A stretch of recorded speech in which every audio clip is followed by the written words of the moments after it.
Hello दोस्तों, स्वागत है आप सभी का आपका अपने चैनल बेसिक नॉलेज में। तो फटाफट से आप लोग जितने सारे विद्यार्थी क्लास 10th का वीकली टेस्ट दिए, आज साइंस का फटाफट से आंसर मिला लीजिए किसका कितना नंबर आ रहा है। और आज सभी को शेयर भी कर दीजिए ताकि सभी कोई आके यहाँ पर आंसर मिला ले और कमेंट में जरूर बोले किसका कितना सही हो रहा है। ठीक है, तो चलिए। और दोस्तों क्या क्वेश्चन वो देख लीजिए, और मैक्सिमम क्वेश्चन जो मैंने बताया था दोस्तों वही लगभग 90% क्वेश्चन वही आया हुआ है। तो चलिए देख लेते हैं क्या क्या सवाल है, और इसी प्रकार क्वेश्चन आगे भी देखने के लिए चैनल को सब्सक्राइब करना नहीं भूलिएगा। जी हाँ, बगल में जो सब्सक्राइब उसको दाब दीजिए, और जो घंटा है ना घंटा दबा दीजिए ताकि आपको हर एक वीडियो का नोटिफिकेशन मिल जाए। सबसे पहला सवाल, विद्युत धारा का ऐसा मतलब क्या होता है। बहुत बार बताएं आप लोगों को, विद्युत धारा का ऐसा मतलब क्या होता है, एम्पियर होता है, यानी ऑप्शन नंबर सी बिल्कुल सही हो जाएगा। अगला सवाल है कि निम्नलिखित में से कौन सा पद विद्युत परिपथ में विद्युत शक्ति को निरूपित नहीं करता है। तो विद्युत शक्ति को निरूपित कौन नहीं करता है, मैं आप लोग बताया था कि P इक्वल टू वी आई भी होता है, V स्क्वायर बटे आर भी होता है, और आई स्क्वायर आर भी होता है, बट आई आर स्क्वायर नहीं होता है। ठीक है, P इक्वल टू वी आई होता है, V इक्वल अगर आई आर पुट कर दोगे तो आई स्क्वायर आर हो जाएगा, बट आई आर स्क्वायर नहीं होता, यानी कि ये चीज आप लोग का सही आंसर हो जाए ऑप्शन नंबर बी। ठीक है, अगला सवाल है कि दो चालक तार जिनके पदार्थ लंबाई व्यास समान है, किसी विद्युत परिपथ में पहले श्रेणीक्रम और फिर पार्श्वक्रम जुड़ा हुआ है। श्रेणीक्रम और पार्श्वक्रम से उत्पन्न ऊष्माओं का अनुपात क्या होगा, तो उसका 4:1 सही हो जाएगा, ऑप्शन नंबर डी सही हो जाएगा। अगला सवाल है 1 किलोवाट घंटा कितनी जूल के बराबर होता है। ये भी बताया था कि मोस्ट इंपोर्टेंट, देखिए आया है 3.6 × 10⁻6 जूल के बराबर होता है। ठीक है, अगला प्रश्न देखिए, 1 ओम 2 ओम और 3 ओम के 3 प्रतिरोधों को श्रेणीक्रम में जोड़ने पर समतुल्य प्रतीत होगा।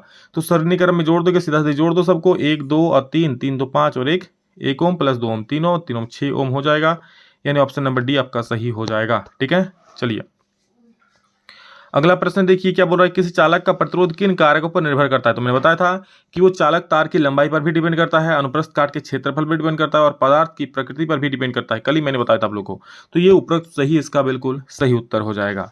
ठीक है, चलिए, और अच्छा लग रहा है वीडियो तो प्लीज एक प्यारा सा कमेंट जरूर कीजिएगा, और हाँ चैनल पर को सब्सक्राइब फिर से कहता हूँ कर लीजिए, क्योंकि आगे आगे बोर्ड एग्जाम आने वाला है, और बोर्ड एग्जाम में फोड़ने के लिए। ठीक है, आगे देखो, क्योंकि वहाँ पर कैसे कैसे क्वेश्चन आएंगे, हर एक प्रकार के क्वेश्चन आप लोग को बता देंगे। क्या है, ओम के नियम के अनुसार किसी चालक के सिरों पर के बीच का विभवांतर उसमें प्रवाहित विद्युत धारा के डैश होता है। क्या होता है, ये समानुपाती होता है। ठीक है, विद्युत धारा के समानुपाती होता है। V is directly proportional to I, यही तो होता है समानुपाती, या फिर अनुक्रमानुपाती जो बोलना है, लेकिन व्युत्क्रमानुपाती नहीं होता है। ठीक है, ऑप्शन बी सही हो जाएगा।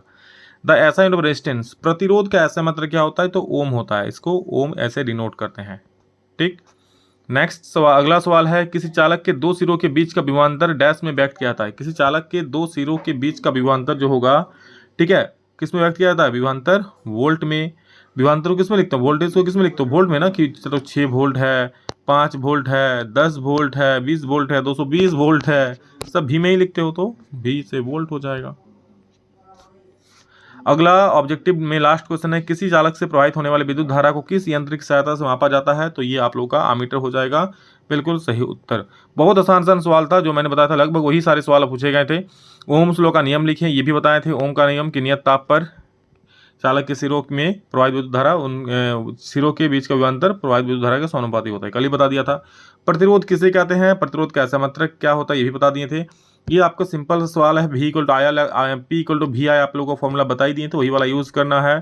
ठीक है, वी आई यानी कि शक्ति निकालना है, तो वी आई यानी कि 220 गुने 5 कर दोगे, इसका आंसर आ जाएगा। ठीक है, 1100 वाट। ओके, अगला सवाल है किसी चालक का प्रतिरोध किन कारकों पर निर्भर करता है। तो अभी जो आप लोग का ऑप्शन दिया है ना, ये सारे ऑप्शंस को लिख देना, यही उसका आंसर हो जाएगा। चालक की लंबाई, अनुप्रस्थ काट का क्षेत्रफल और पदार्थ की प्रकृति पर। ठीक है, वैसे ही सारा चीज मैं आप लोगों को पहले कराया ही था। ठीक है, समझ गए। और उसके बाद एक न्यूमेरिकल दिया है, ये न्यूमेरिकल आप लोग कर लेना क्या मैं बता ही दिया था, देख लेना। और एक कूलम आवेश की रचना करने वाले इलेक्ट्रॉनों की संख्या परिकलित कीजिए। Q इक्वल टू एन होता है। ठीक है, एन, और यहाँ पर Q एक कूलम दिया हुआ इक्वल टू एन, और इलेक्ट्रॉन पर आवेश कितना होता है, 1.6 × 10⁻−19 कूलम। ठीक है, -19 कूलम। जब इसको सॉल्व करोगे ना, तो आपको जो एन नंबर ऑफ इलेक्ट्रॉन्स निकलेगा वो निकलेगा 6.25 × 10⁻−19 इलेक्ट्रॉन, सॉरी 19 बोल रहा हूँ, 10⁻18 इलेक्ट्रॉन। ठीक है, ये आप लोग का आंसर आएगा। क्लियर है, तो सभी कोई देख लो और फटाफट से कमेंट कर दो, और हाँ सभी को शेयर जरूर कर देना। लाइक नहीं किया तो प्लीज़ लाइक भी कर देना, मुझे अच्छा लगेगा। चलो, लव यू ऑल दोस्तों, आगे भी अच्छे वीडियोज़ में मिल रहे हैं। Thank you all of you. अभी कितना ही, फिर नेक्स्ट जल्द आप लोग से मिलते हैं, तब तक के लिए जय हिंद, वंदे मातरम।